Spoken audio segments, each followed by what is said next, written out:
নমস্কার বন্ধুরা, আজকে তৈরি করছি মিশ্র শাকসবজির গোলা রুটি। অতি পুষ্টিকর একটি খাদ্য গর্ভবতী ও প্রসূতি মায়েদের জন্য, ছোট শিশুদের জন্য। আটা ময়দা নিলাম, সজনে পাতা, গাজর, ডিম, কিশমিশ, আদা, লঙ্কা, পেঁয়াজ, দুটো টমেটো, আলু, বরবটি। এখন কি করে তৈরি করব, তৈরি করার পদ্ধতি দেখাচ্ছি, সঙ্গে থাকুন। বরবটি কেটে নিয়েছি কুচিয়ে, গাজর কেটেছি, পেঁয়াজ, আলু, কাঁচা লঙ্কা, আদা, টমেটো, কিশমিশ, নুন, সয়াবিন ভিজিয়ে ছোট ছোট করে নিয়েছি, ডিম, আটার ময়দা এক বাটি নিয়েছি, সজনে পাতা।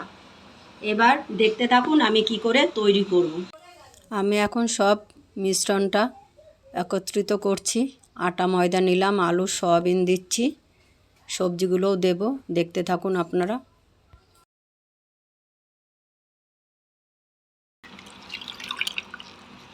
এই দেখুন পাতাও দিয়ে দিলাম, এই দেখুন ডিম দিয়ে দিলাম। এখন এই দেখুন সব কিছু মিশিয়ে মিশ্রণটা এরকম হয়েছে।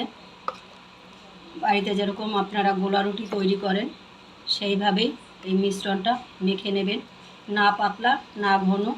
কড়াইতে তেল গরম হয়ে গেছে, আমি এখন তৈরি করার জন্য কড়াইতে দিলাম। আমি এখন থালা দিয়ে চাপা দেব, সবজিগুলো আস্তে আস্তে সিদ্ধ হবে। দেখুন এবার ভাজা হয়ে গেছে, আমি এটা উল্টে দেবো। এই যে উল্টে দিলাম, কি সুন্দর হয়েছে দেখতে রঙটি। দেখুন সব সবজিগুলো দেখাচ্ছে ভাজার পরে এইভাবে হয়েছে। আমাদের খাবার তৈরি হয়ে গেছে, এখন পরিবেশন করছি।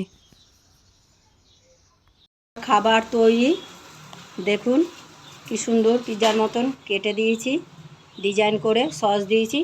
আমরা এখন খাবো, আপনারা সঙ্গে থাকুন।